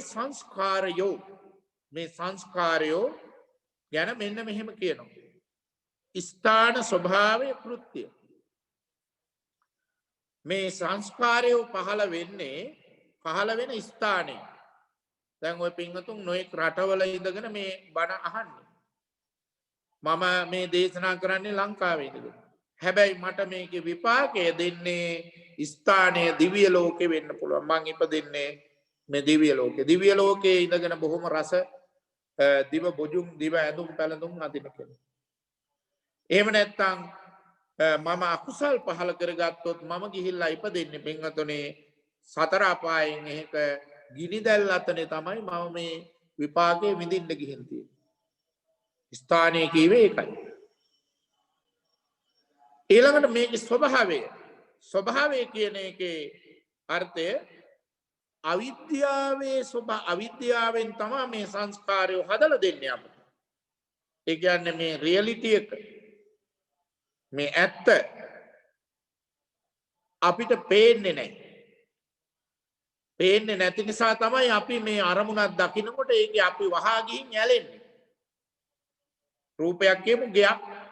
ගේකට අපි වහා ඇලෙනවා. ගෙයි පරමාර්ථ සත්‍ය අල්ටිමේට් ට්‍රුත් එක තියෙන්නේ බැලුවොත් එහෙම ඒක කොටස් කරලා බැලුවොත් ලී ටිකක් උළු ටිකක් ගඩොල් ටිකක් වැලි ටිකක් සිමෙන්ති ටිකක්. ඒ මිස ඒකේ ගයක් කියලා එකක් නැහැ. ශුන්‍ය ධර්මයක්. ඒක වෙනස් වෙන ධර්මයක්. ඒක දුක් ගෙන දෙන ධර්මයක්. අපිට එහෙම පහළ වෙන්නේ නැහැ. ඒක එහෙම පෙනෙන්නේ නැති එකට තමයි අවිද්‍යාව කියන්නේ. හැබැයි අවිද්‍යාවේ ස්වභාවය වෙනයි. ඒකෙන් ඊළඟට හදලා දෙන පුඤ්ඤාභි හෝ අපුඤ්ඤාභි සංස්කාරය වෙනස්ම ස්වභාවයක් නැවත උපාද කරන ස්වභාවයක්. හැබැයි අර අවිද්‍යාවගේ ඥාතිත්වයක් තියෙනවා. බැඳීමක් තියෙනවා. ඒකත් තේරුම් අරගන්න ඕනේ. ඒ අවිද්‍යාව කියන එක මේ කියන නැවත තැනක උප්පත්තිය ලබලා දෙන මේ සංස්කාර ටිකට සහයෝගයක් තියෙන උදව්වක් තියෙනවා. එක පැත්තකින් වෙනයි දෙක අවිද්‍යාවේ ස්වභාවය වෙනයි සංස්කාරයන්ගේ ස්වභාවය වෙනයි. ඒ හැබැයි ඥාතිත්වයකුත් තියෙන බව මතක තියාගන්න. ඊළඟ කෘත්‍ය වෙනයි. මේ දෙකේ කෘත්‍ය වෙනයි. අවිද්‍යාව කරන්නේ ඇත්ත වහලා දෙන එක. අවිද්‍යාව දන්නේ නැහැ මා නිසා මේ සංස්කාර කියලා කොටසක් හැදෙනවා. නැවත උප්පත්තිය ලැබලා දුක් හෝ සැප කියලා සත්වයාට විපාකයක් ලැබලා. ගිනි ජාලා අතරේ අවුරුදු කෝටි ගණන් පැස්සනවා. පින්වතුනි අන්තිම අපාය අවීචයේ තමයි දෙව්දත්තරේ ඉන්නේ. දෙව්දත්තරට ඇතිවෙච්ච අවිද්‍යාව නිසා ඇතිවෙච්ච මේ මහා අකුසල් රැස නිසා යා ඉපදිලා එතන ගිනි ජාලා අතරේ පැහැෙනවා. එහි ආවිස අන්තක්කල්පයයි පින්වතුනි. මෙන්න මේ අන්තක්කල්පයක් කියන්නේ මනුස්ස ලෝකේ අන්තක්කල්පයක්. එහි එක දවසයි. ඒක දවසයි පින්වතුනි. එතකොට හිතලා බලන්න. එයා මොන තරම් දුක් විඳිනවද කියලා. මෙහි මනුලොව ඉඳගෙන ආහාර පාන සැප ආදී ආහාර පාන ගනිමින් රාජ අමාත්‍යවරුන්ගෙන් ප්‍රභූවරුන්ගෙන් ආශිර්වාද ලබමින් වැඳුම් පිදුම් ලබමින් එයා එකතු කරපු දේ වැරදි ආකාරයට එහි විපාකය විඳින්නේ මේ ආකාරය නෙවෙයි. එහි විඳින්නේ ගිනි දැල් අතරේ. ඒකයි පින්වතුනි මේ සංස්කාරය කියන්නේ හරි අමුතුම කියලා කියන්නේ. මේ එකින් එකට වෙනස් කියන්නේ. අවිද්‍යාව නිසායි මෙයා මෙහි විදිහේ මහා අකුසල් කරලා විඳින තැන වෙනස්. මෙන්න මේ ආකාරයට පින්වතුනි එක් සත්වයා ඒ රැස් කරන දේ තුල විඳින තැන වෙනයි. ඒකයි. ඒක තේරුම් අරගන්න ඕනේ. ඒ කෘත්‍ය විපාක ඒ කියන්නේ විපාක දීම වෙනස් ආකාරයි. මෙන්න මේ ටිකත් හිතේ තියාගෙන පින්වතුනි අපි එහෙමනම් මේ සංස්කාරය කියන්නේ මේ රූප ධර්ම වලට නෙවෙයි. භාග්‍යවතුන් වහන්සේ මේ පටිච්ච සමුප්පාදයේ තුල සංස්කාරය කියන්නේ මෙන්න මේ පුඤ්ඤාභි හා අපුඤ්ඤාභි. පුඤ්ඤාභි පැත්තට හිත් තියෙනවා හිත් 17ක්. අපුඤ්ඤාභි පැත්තට තියෙනවා හිත් 12ක් කියලා මතක තියාගන්න. අපුඤ්ඤාභි පැත්ත තමයි අපිට වැඩි හරියෙන් පහළ වෙන්නේ. බුදුහාමුදුරුවෝ දේශනා කරනවා දුන්නිග්ගහස්ස ලහුනෝ යත්ත කාමනිපාතේ. චිත්තස්ස දමතෝ සාදු චිත්තං දන්තං සුඛාවහං කියන ධම්මපදේ. මහණෙනි මෙන්න මේ හිත කොහේ තියෙනවද දන්නේ. මේක ගිහිල්ලා හැමතිස්සෙම ලෝභ දේශ මොහ පදනම් කරගත්ත වැරදි තැනකමයි ගිහිල්ලා පදිංචි වෙන්නේ. මේක ඥානවන්තයා විසින් මේක දමනය කරලා චිත්තස්ස දමතෝ සාදු යහගුණයෙන් මේක දමනය කරන්නේ. පොල්ලකින් නෙවෙයි. යහගුණයෙන් ඥානවන්තයා මේක දමනය කරනවා කොහොමද? දන් දීම සිල් රැකීම භාවනා කිරීම කියන කෘත්‍යයන් සිද්ධ කරමින්. එයින් අදහස් වෙන්නේ මේ දන් දීම හැමතිස්සෙම සිද්ධ වෙනවා කියලා. බිරිඳ ස්වාමියාට කෑම ටික උයනවා කියලා කියන්නේ දානයක්. දරුවන්ට කෑම ටික උයලා දෙනවා කියන්නේ දානයක්. ස්වාමියා බිරිඳ දරුවන්ට මේ ධනෙ උපයනවා කියන්නේ දානයක්, ශ්‍රම දානයක්. රජයට සේවය කරනවා කියන්නේ ලෝකයාට සේවය කරනවා කියන්නේ පඩියක් අරගෙන හරි ඒවා දානයක්. මෙන්න මෙහෙම තේරුම් අරගන්න පින්වතුනි. උදේ ඉඳලා රැ වෙනකන් අපිට දාන සිද්ධ කරන්න පුළුවන්. ඒ ඥානවන්ත භාවයෙන් යුතුව. අන්න එහෙම කරලා පින්වතුනි අපේ සනසීම හදා ගන්න. එනම් මේ හැම දිනම මේ පුඤ්ඤාභි පැත්ත උදේ ඉඳලා රැ වෙනකන් හදන්නේ කොහොමද කියලා සිහියයි නුවණයි පාවිච්චි කළ යුතුයි. මේ ධර්ම කරුණ ඉගෙන ගත්තට පස්සේ සිහිය ඇප්ලයි කරන්න, නුවණ ඇප්ලයි කරලා බලන්න මේ දැන්මයි යන්නේ මේ වෙලාවේ පහළ වුණේ කුමන සිද්ධ කියලා. ආන් එතකොට ඔබ විදර්ශනාවට බහැලා ගමන් කරන සත්‍යයක් බවට පත් වෙනවා. මේ පින්වතුන් හැම දිනාටම මේ අද ඉගෙන ගත්ත මේ ධර්ම දේශනාව තුළින්, ධර්ම කාරණා තුළින් රැස් කරගත්ත සියලු පින් පුඤ්ඤාභි සංස්කාර සියලු දෙනාටම සිහිය නුවණ උදා කරගන්න ශක්තියක් වේවා බලයක් වේවා කියලා ප්‍රාර්ථනා කරමු. දැන් අපිට යම්කිසි ගැටලුවක් තිබෙනවා නම් මේ මොහොත අපිට මේ පැය භාගයක පමණ කාලයක් තියෙනවා ප්‍රශ්න යොමු කරන්නට පුළුවන්.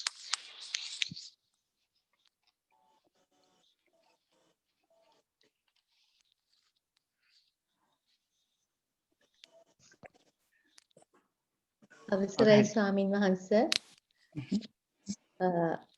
ධාතු මනසිකාරය කියන එක ටිකක් පැහැදිලි කරන්න ඔබ වහන්සේට පුළුවන්ද? පුළුවන්.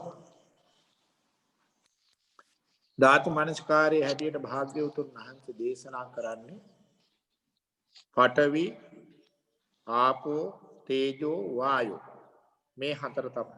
මේවට කියනවා සතර මහා භූත කියලා කියනවා.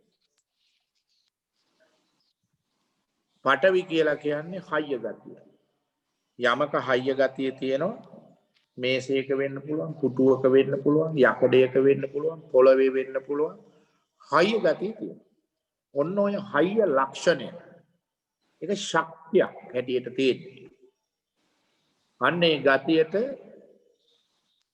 භාග්‍යවතුන් වහන්සේ දේශනා කරනවා උන්වහන්සේගේ සර්වඥතා ඥාණයට හසු වෙච්ච ක්‍රමය අනුව ඒක පඨවි ගතිය කියලා කියනවා. විශ්වයේ හැම තැනම තියෙනවා. ඊළඟට ආපෝ ගතිය කියනවා එකින් එකට මදින ගතිය. තව විදිහකින් කියනවා වැగిරෙන ගතිය කියලා. නමුත් ගොඩාක් හොඳ මේ අනික් ඒවා එකට බන්ධනය කරන්නේ අනික් ශක්තියෙන් බන්ධනය කරන්නේ ආපෝ ධාතුව. එකින් එකට බඳිනවා. දැන් උදාහරණයක් කිව්වොත් පාම් පිටි කුඩා කුඩා කෑලි ඒ කෑලි වතුර දාපුවාම එකින් එකට බැඳෙනවා. බැඳිලා රොටියක් කරන්න. අග්ගලයක් කරන්න. අන්න ඒකට කියනවා ආපෝ ගතිය. එහෙම බැඳලා දෙනවා. ආපෝ ධාතුව කියලා කියනවා. හැබැයි ඒකින් කියන්නේ වතුරේ පඨවිය ගතිය නැහැ කියලා. පඨවි ගතිය වතුරේ අඩුවේ ආපෝ ගතිය වැඩි. ඒ නිසා මේ වැగిරෙන ගතිය එතන පවතිනවා. යකඩේ පඨවි ගතිය වැඩි ආපෝ ගතිය අඩුයි. ඊළඟට මහත්මිය තේජෝ ගතිය. තේජෝ ගතිය කියලා කියන්නේ හැම දෙයකම රස්නේ ගතිය තියෙනවා. වායෝ ගතිය, වාත ගතිය දැන් අපිට හුස්ම ගන්න සරල ක්‍රම මම මේ කියන්නේ ශරීරය ඇතුළට හුස්ම ගන්න මේ ජීවත් කරවන්නේ වායු ගතිය. ඊළඟට ඇඟ උෂ්ණත්වයේ රඳා පවතින තේජෝ ගතිය. මේවට කියනවා සතර මහා භූත. මේ භූත එකතු වෙලා මේ වගේ එකට එකතු වෙනකොට භූත එකට එකතු වෙනකොට භෞතික කියලා හැදෙනවා. ඒ තමයි ගස්වැල් ඉරහඳ තාරකා ධත්ව ජීවිත භෞතික කියලා හැදෙනවා. පරමාණු එකට එකතු වෙනකොට වතුර කියලා හැදෙනවා. ඔක්සිජන් හා හයිඩ්‍රජන්. නැති දෙයක් මතුවෙනවා. ඒ වගේ අරවා එකතු වෙනකොට නැති දෙයක් මතුවලා තියෙනවා ලෝකේ. ඒක අපි කරන එක නෙමෙයි. ඒවා ඒ පඨවි ගතිය, ආපෝ ගතිය, තේජෝ ගතිය, වායෝ ගතිය මෙව වගේ පින්වතුනි ආරම්භ වෙලා උත්පාද වෙලා පවතින ඊතා සුළු කාලයක්. චිත්තක්ෂණ 17. චිත්තක්ෂණ 17න් ඒ ඇතිවෙච්ච පඨවි ගතිය මුළුමනින්ම නිරුද්ධ වෙලා අලුත්ම පඨවි ගතියක් ඊළඟට ආය ඇති වෙනවා. ක්ෂණ 17. චිත්තක්ෂණ 17 කියන්නේ තප්පරේ 6-7000කට 10000කටවත් බෙදන්න වෙනවා. එච්චර වේගවත්. ටග්ගාල වෙනස. එතකොට ධාතු මනසිකාරය කරන හැටි කීවේ. එතකොට ඔබතුමීට දෙන්නේ මේ ශරීරයේ ඇටකොටු පිළිබඳ බලනකොට මෙතන පඨවි ගතිය වැඩි. අර පඨවි ශක්තිය වැඩි. ඒකේ පැවැත්ම ක්ෂණ 17යි. අන්න අනිත්‍යයට ගියා ඔබ. මේ කෙලවල, කැහිවල, සොටුවල, ලේවල මේ වගේ මේ පඨ ආපෝ ගතිය වැඩි. එතකොට ඒකේ පැවැත්ම ක්ෂණ 17යි. ඊළඟට වාතය මගේ මේ හුස්ම ගන්නවා ශරීරේ පුරා ගමන් කරනවා නොඑක් වාත විදියට ඒක හටගෙන චිත්තක්ෂණ 17න් ඉවරයි. තේජෝ ගතියත් එහෙමයි මගේ ශරීරය ඇතුලේ උෂ්ණයි. ඒ විදිහේ ශරීරය මගේ එහෙමනම් බාහිර ඕනෑම සත්‍යයේ ශරීරත් එහෙමයි කියලා මෙනෙහි කරනකොට ඒ සියල්ලත් පඨවි ආපෝ තේජෝ වලින් හැදුණා. මේ කඩේ තියෙන පානුයි අර කඩේ තියෙන පානුයි අනික් කඩ ඈත කඩවල තියෙන පානුයි පාම් පිටිමයි තියෙන්නේ කියලා හිතුවා වගේ අජ්ජත් බහිද්ද හිතන. ඒ සියල්ලගේ පැවැත්ම ක්ෂණ 17යි අන්න විදර්ශනාවට ගියා. විදර්ශනාවට කියන මෙනෙහි ඒක ධාතුවෙන් මෙනෙහි කරලා ගිහිල්ලා මදි අර ෂණ 17යි ආය අලුතෙන් හට ගන්නවා. අන්න එහෙම වෙනකොට තමයි විදර්ශනා වෙන්නේ. අනිත්‍ය සංඥාව ගොඩ නැගෙනවා. ඒ වගේම අනිත්‍ය අනිමිත්ත විමුක්ඛ මුඛත් වෙනවා. ඒක තමයි නිවන් දොරටුව වෙනවා කියලා කියනවා. ඊළඟට ඒක අනිත්‍ය නම් දුකයිනේ. මේක වෙනස් වෙනවා නම් ඉතින් මේක කුණු වෙනවනේ. නරක වෙනවනේ. මේ ලෝකේ හැමදේම නරක වෙන්නේ. එහෙමනම් අප්‍රණිහිතයි කියලා හිතනවා. එහෙමනම් අප්‍රණිහිත විමුක්ඛ මුඛ දුකයි. ප්‍රණීත නැහැ මේ ලෝකේ අප ප්‍රණීතයි කියා ගත්තට ළමයා ප්‍රණීතයි, බිරිඳ ප්‍රණීතයි, ස්වාමියා ප්‍රණීතයි, ආහාර ප්‍රණීතයි, ගේ දොර ප්‍රණීතයි කියලා ගත්තට ඒවේ ප්‍රණීතකමක් නැහැ කියලා ඔන්න තේරෙනවා. ශුන්‍යත විමුක්ඛ මුඛ කියලා එනවලු ඒ ධාතු වෙන් වශයෙන් තිබුණොත් ගහක් කොළක් ඉරහඳ තාරකාවක් නැහැ. ධාතු ගොඩක් මොකක්වත් එතන දකින්න නැහැ සත්‍යයක් පුද්ගලෙ. ශුන්‍යත විමුක්ඛ මුඛ. ඒ කියන්නේ අනාත්මයි කියන සංඥාව අපිට හොඳට වැටහෙනවා. ඒ ආකාරයෙන් හිතන්න පුළුවන්. ඒක තේරුණාද? මං හිතන්නේ අවබෝධ වෙන්න ඇති අපේ හැඳුනනේ තමත් තේරුණා ස්වාමීන් වහන්සේ ඔබ වහන්සේට තෙරුවන් සරණයි. හොඳයි. තවත් ප්‍රශ්න අපිට යොමු කරන්න පුළුවන්. තව වෙලා තියෙනවා. ඕකේ. අවසරයි ස්වාමීනි. ප්‍රශ්නයක් අහන්න පුළුවන්. ස්වාමීන් වහන්සේ දැන් කිව්වා පුඤ්ඤාභි සංකාර වලින් අපි පින් කරලා ඒකෙන් අවිද්‍යාවෙන් පුඤ්ඤාදි සංකාර කරලා සංසාරයේ දික් වෙනවා කියලා. හාමුදුරුවන්ට අපිට පැහැදිලි කරන්න පුළුවන්ද දැන් අපි කුසලයක් කරනකොට හිතමු දානයක් දෙනවා.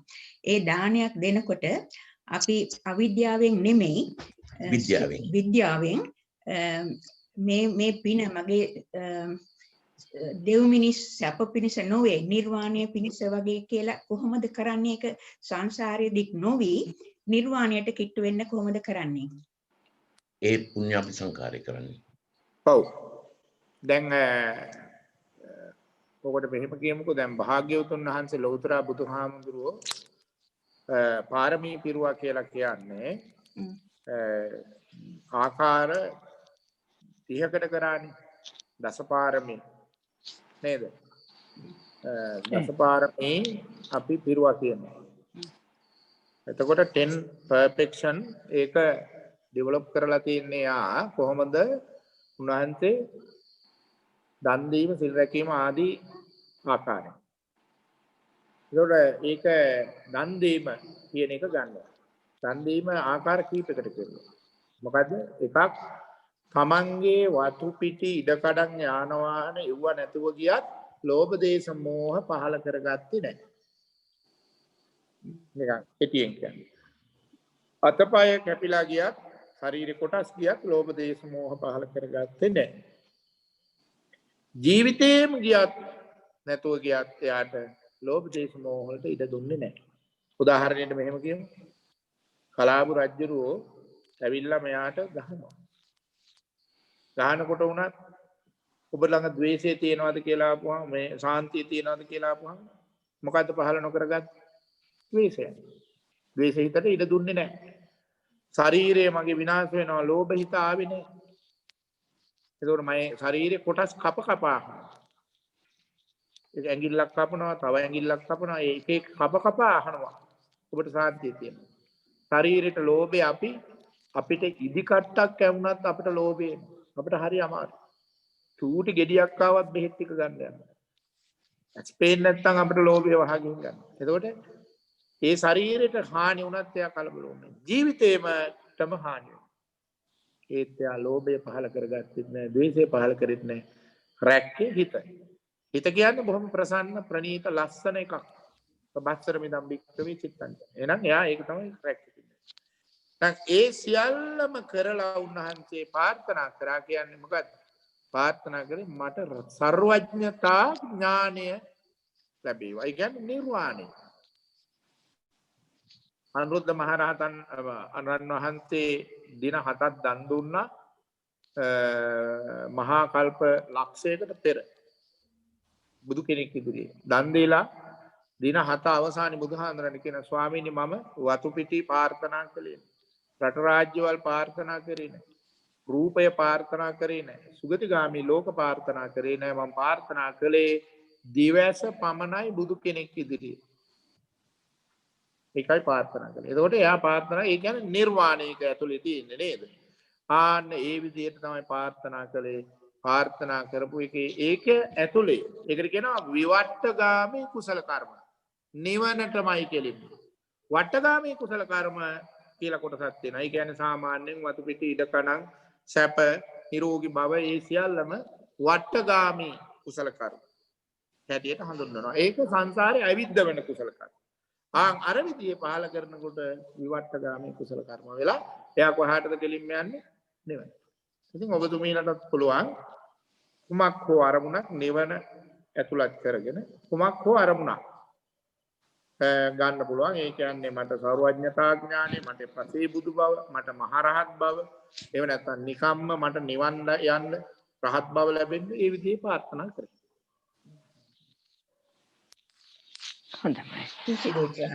බොහොම ස්තුතියි. තවත් අපිට කෙටි කාලයක් තියෙනවා. තවත් ප්‍රශ්න දෙකක් පමණ යොමු කරන්න පුළුවන්. නම් අහන්න පුළුවන් කවුරු හරි උනන්දු වෙනවනම්. මගෙන් තව එකක් තියෙනවා පුළුවන් වෙයි මේ ගෞරවපූර්වක ස්වාමින් වහන්සේගෙන් අදත් මම ප්‍රශ්නයක් අහන්න බලාපොරොත්තු වෙනවා. මේ ස්වාමින් වහන්සේ කිව්වා මේ අකුසල්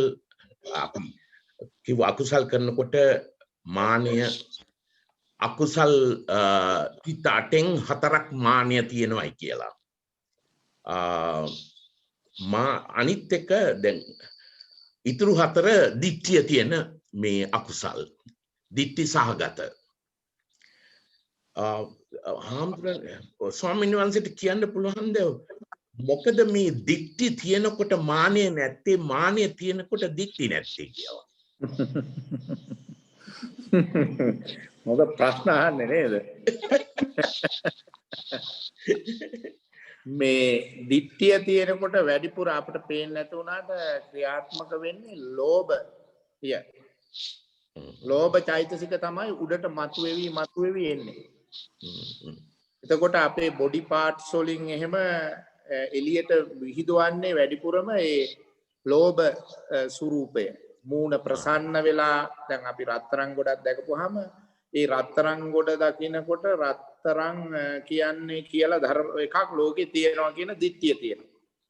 මේ රත්තරන් කියන්නේ ලෝකේ තියෙන ඇත්ත නිත්‍ය ධර්මයක්. ඒ දිට්ඨිය හැදෙනවා. ඒකට ඒකට ඒ දිට්ඨිය හදාගෙන ටක් ගාලා එන්නේ දිට්ඨියට වඩා ඉහළින්ම එන්නේ රත්තරන් ගොඩක් මට තියෙනවා කියලා තෘප්තිය ඇති වෙනවා. ලෝභය තුල සුඛයක් ගෙන දෙන. සුඛ සංඥාව බොහොම අධිකව හැදෙනවා. ඒකට මේ සුඛ සංඥාව තියාගෙන මානය එළියට ගන්න බෑ. මානය කියන්නේ චෛතසිකයක්. එතකොට ඒකට එළියට එන්න බෑ. right. ඒක අරකින් නිකන් මූණේ ප්‍රසන්න ගතියක්, නිකන් ඇඟ සැහැල්ලු වෙන ගතියක්, ඒකෙන් අර ලහුතා මුදිතා වගේ නිකන් මේ මොනවද මේ රූප වර්ගත් හැදෙනවා ඇඟේ. නිකන් අර මාන්නේ කියන චෛතසිකේ එනකොට ටිකක් දැඩි ගතියක් තමයි ඉදිරියට දෙන්න ඕනේ. අනේ ඒ ගතිය එනකොට අර ලෝභයේ හිතරින් යටට යනවා නැතුව නෙමෙයි අරය තමයි කැපිපේ. ඒකයි එහෙම වෙන්නේ. එතකොට දිට්ඨියට පවතින්නම බෑ. ඒක හිර යටම වෙලා යනවා. ඒක නැතුව නෙමෙයි ඇතුලේ තියෙනවා ඒක. අරක තමයි ලොකුවට කැපිපේ. බොහොම ස්තුතියි. හොඳයි. අවසරයි ස්වාමීන් වහන්සේ, දැන් මේ මටත් පොඩි ප්‍රශ්නයක් තියෙනවා. දැන් මේ මාන්නය කියන්නේ නොසන්සුන්තාවය කියන දෙන්නේ අපි හඳුනින්න අදහස් කරන්නේ. ඒකට ඒක අපි කොහොමද ගලපගන්නේ? දැන් අපි ඔව් මං කියන්නේ. සාමාන්‍ය සමාජයේ මේ මාන්න ගති තියන අයට සාමාන්‍ය මිනිස්සුયો හඳුන්වලා තියෙන උද්දච්ච පුජ්‍යලයක් කියලා. උද්දච්ච පුජ්‍යලය. ඒ සාමාන්‍ය සමාජයේ නමුත් ඉතින් අපිට ඒක කියනකොට අර්ථය එනවා මේ මාන්නක්කාරය කියන එක. නමුත් හැබෑවට බුදුහාමුදුරුවෝ උද්දච්ච කියන වචනේ ඒක චෛතසිකයක්. උද්දච්ච කියලා කියන්නේ හැම අකුසල සිතකටම සපෝට් කරන නොසන්සුන් ගතිය, හිතේ නොසන්සුන් ගතිය, ඒකාග්‍රතාවය නැති කරන ගතිය.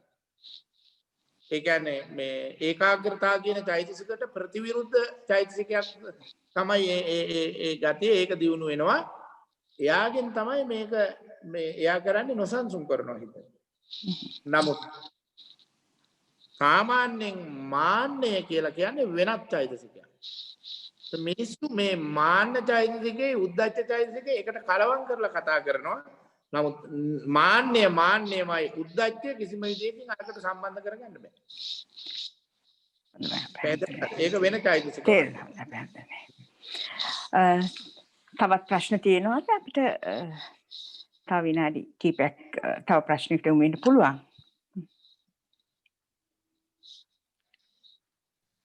තියෙනවද ප්‍රශ්න? කවුරුහරි සම්බන්ධ වෙන්න අවසරයි ස්වාමීන් වහන්සේ මට තව පොඩි ප්‍රශ්නයක් තියෙනවා. ඔබ වහන්සේ කිව්වා ඔබ වහන්සේ දේශනා කරා ස්වාමීන් වහන්සේ දිට්ඨිගත විප්‍රයුක්ත හතරේ නේද? එතකොට මානය පහළ වෙන්නේ ලෝභ සිත් 8ෙන්. ඔව් 3යි 4යි 7යි 8යි නේද ඔබ වහන්සේ සඳහන් කළේ? ඔව්.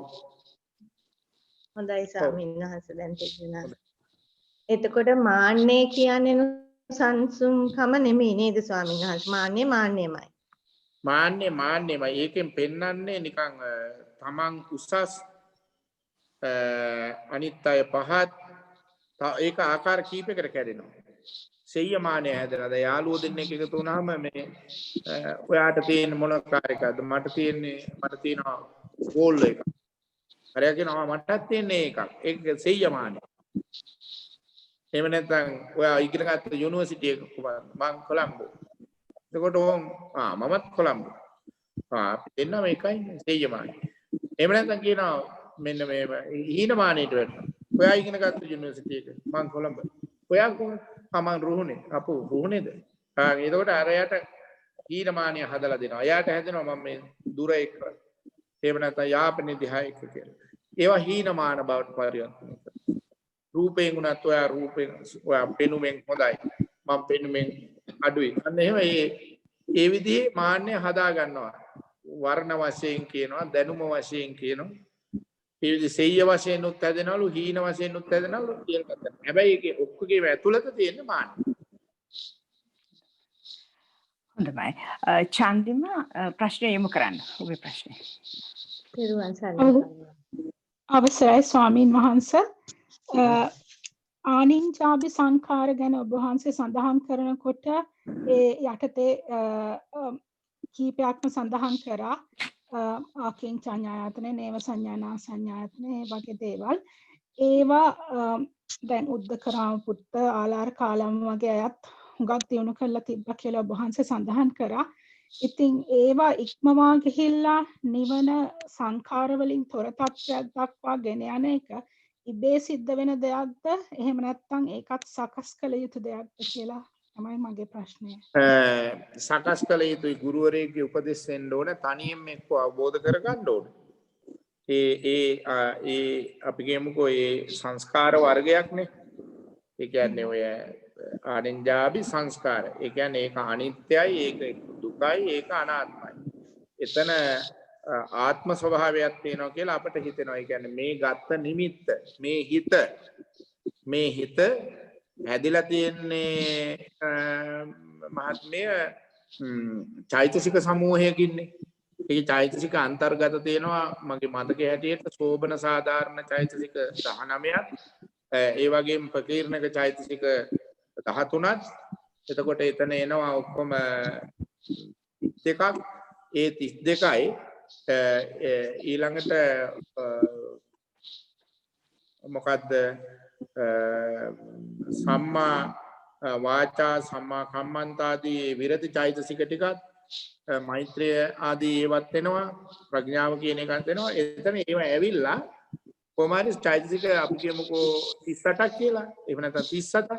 මේ වාගේ ඒක රාශී වීම තුල හිතක් හැදෙනවා.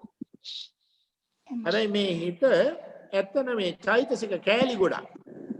ඒ කියන්නේ මේස කියන්නේ කකුල් දෙකක්, කකුල් හතරක්, ලෑලි ටිකක්, එන ටිකක්, බාස් කෙනෙක් එකතු වෙලා මේසයක් කියලා නැති දෙයක් හැදෙනවා. ඒ වගේ අතන චෛතසිකයි හිතයි එකතු වෙලා නිමිත්තකුත් අරගෙන හැදිච්ච හිතක් මිස එතන වෙන මොකක්වත් නැහැ. ඒකට එහෙම දකින්නොත් ශුන්්‍යත විමුක්ඛ මුඛ කියනවා. අනාත්ම ස්වභාවය දකින්න. හැබැයි ඒ හිතත් වෙනස් වෙනවා.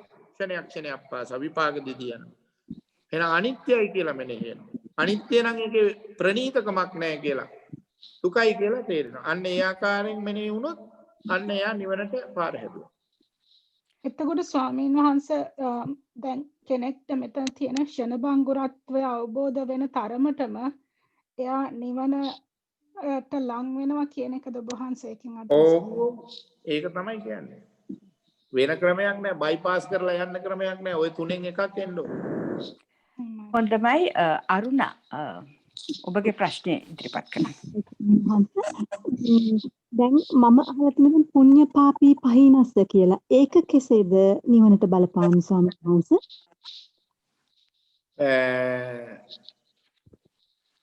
පුණ්‍ය පින ප්‍රහාණය කරන්න. ඒක නේද අහන්නේ ඔබතුමී? ඔව් ස්වාමීන් වහන්සේ දැන් ඒ කියන්නේ අර සමහර කට්ටිය කියනවා දැන් පිනයි පවයි දෙකෙන්ම වැළකෙන්න කියන එක වගේ. එහෙම උගන්වීමක් කොතනකවත් තියනවද කියලා මට ප්‍රශ්නයක්. Taman හදාගත්ත ධර්මයක් උගන්වන්නේ. බුදුහාමුදුරුවෝ අර විදිහේ මං කියවනේ පින් කළ යුතුමයි පින් රැස් කළ යුතුමයි කියලා. දැන් මේ අලුත් ප්‍රතිපදාවක් හදාගෙන මේකේ හාමුදුරුවෝ තමන්ට ඕන විදිහට බුදුහාමුදුරුවෝ කියන්නේ පින රැස් කරගෙන පින එකතු කරන්න කියන්නේ නිවනට. ඉන්ද්‍රිය ධර්ම මෝරන්න.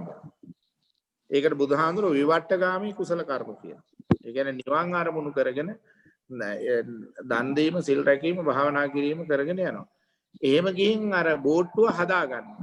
ඊට පස්සේ ගඟෙන් එගොඩට යන්න වැඩපිළිවෙලක් සකස් කරගන්න. සකස් කරගෙන අපි මේ මට මේ ලැබිච්ච පිනක් මම මේ සැප විඳින්නේ. මම මහාචාර්ය කෙනෙක් වෙන්නේ, මම සයන්ටිස්ට් කෙනෙක් වෙන්නේ, මම රජ කෙනෙක් වෙන්නේ, සත්විත රජ කෙනෙක් වෙන්නේ, දෙවියෙක් වෙන්නේ පිනක්. මේක අනිත්‍යයි. මේකේ මට රැඳිලා ඉන්න ඕනේ නැහැ. එතකොට දැන් මම මේ කරගන්න පිනුත් මේ අනුවත් මට ඒවා අනිවාර්යෙන් ලැබෙනවා. මට ඒව නෙමෙයි රැඳෙන්න තියෙන්නේ. මට කෙලින්ම මගේ හැදෙන්න ඕනේ ඉන්ද්‍රිය ධර්ම මොනවද? ශ්‍රද්ධා, විරිය, සති, සමාධි, ප්‍රඥා බල වශයෙන් වැඩෙන්න ඕනේ. ඒවට කියන පරිපාචනීය ධර්ම, තමන්ගේ හිත මෝරවන ධර්ම කුසලයට.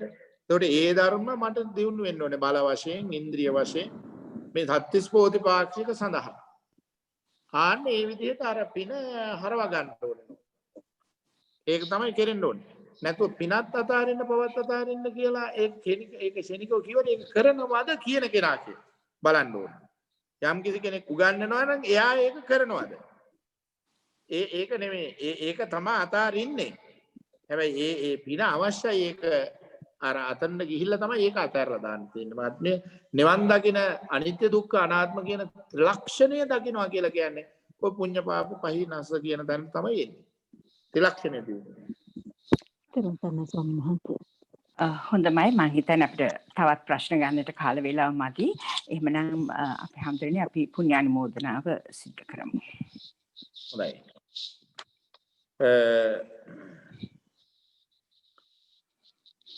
අද අපේ මේ පටිච්ච සමුප්පාද ධර්ම දේශනාව දෙවෙනි දිනට කරගෙන යන්න පූර්ණ වශයෙන් අනුග්‍රහය දැක්ුවේ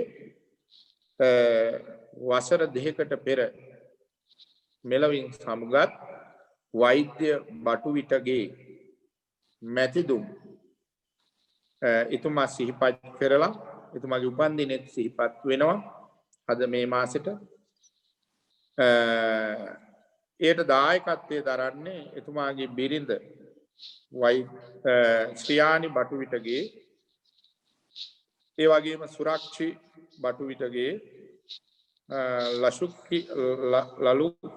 ලලුක්කි බටුවිටගේ, පිසන් බටුවිටගේ කියන මේ දරුවෝ විශේෂයෙන් මේකට දායකත්වයේ දරනවා. මෙහිදී මේ දරු මුණුපිරියොත් මේකට දායකත්වයේ දරලා සහභාගී වෙනවා. ඉතින් විශේෂයෙන්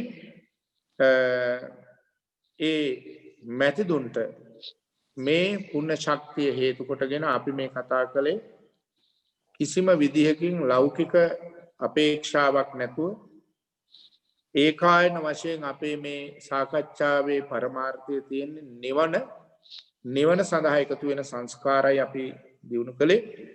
ඉතින් මේ පුණ්‍ය ශක්තිය හේතු කොටගෙන විවට්ටගාමී කුසල කර්මයක් මේ කුසල කර්මයේ එතුමාටත් විවට්ටගාමී වෙලා නිවනට අවශ්‍ය ඒ ධර්ම කොටාසයන් හිත තුල ප්‍රගුණ කර ගැනීමට එතුමාට දිනෙන් දින ඒ භව තුල ඉඳගෙන ශක්තිය ධෛර්යය ලැබේවා.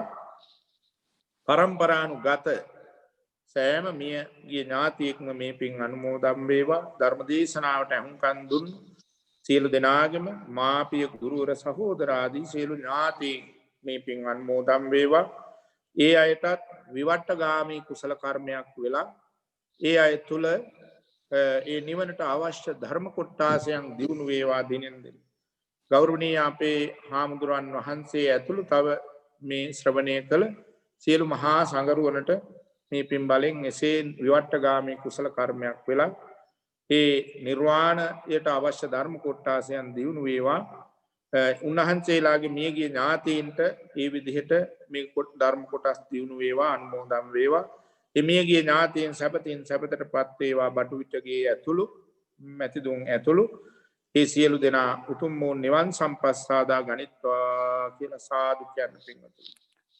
තවද තමන් නමින් මියගිය සියලු මියගිය ඔය දෙවිවරු මේ පින් අනුමෝදන් වේවා සැපවත් වේවා. පතන බොහෝ දියකින් නිවන් සම්පත් සාදා ගනිත්වා කියලා සාදු කියන පින්වතුනි. ඒ වගේම මේ බටුවිටගේ පවුලේ ඒ මැතිනිය දරුවෝ 3 දෙනා ආශ්වර්ය වරි තේජානි ශීකා අන්‍යා සචින් නම් එහෙම වෙන්න පුළුවන්. මේ දරු මුණුපිරියෝ හැම දෙනාටම මේ පින් වලින් නිදුක් බව නිරෝගී සම්පන්නිය ලැබේවා. ඒ දරුවන්ට කරන රැකියා මුණුපුරන්ට මිනිපිරියන්ට කරන අධ්‍යාපන කටයුතු තාම සාර්ථක වෙලා ලෝකෙට වැඩදායක දරු පිරිසක් බවට පත් වේවා. ශ්‍රවණය කළ සියලු ශ්‍රාවක ශ්‍රාවිකාවන්ගේ දරු මුණුපුරන්ට මේ පින් බලෙන් තමන්ගේ නිරෝගී බව ඒ වගේම රැකියා කටයුතු සාර්ථක වෙන්න දරු මුණුපුරන්ගේ අධ්‍යාපන කටයුතු සාර්ථක වේවා.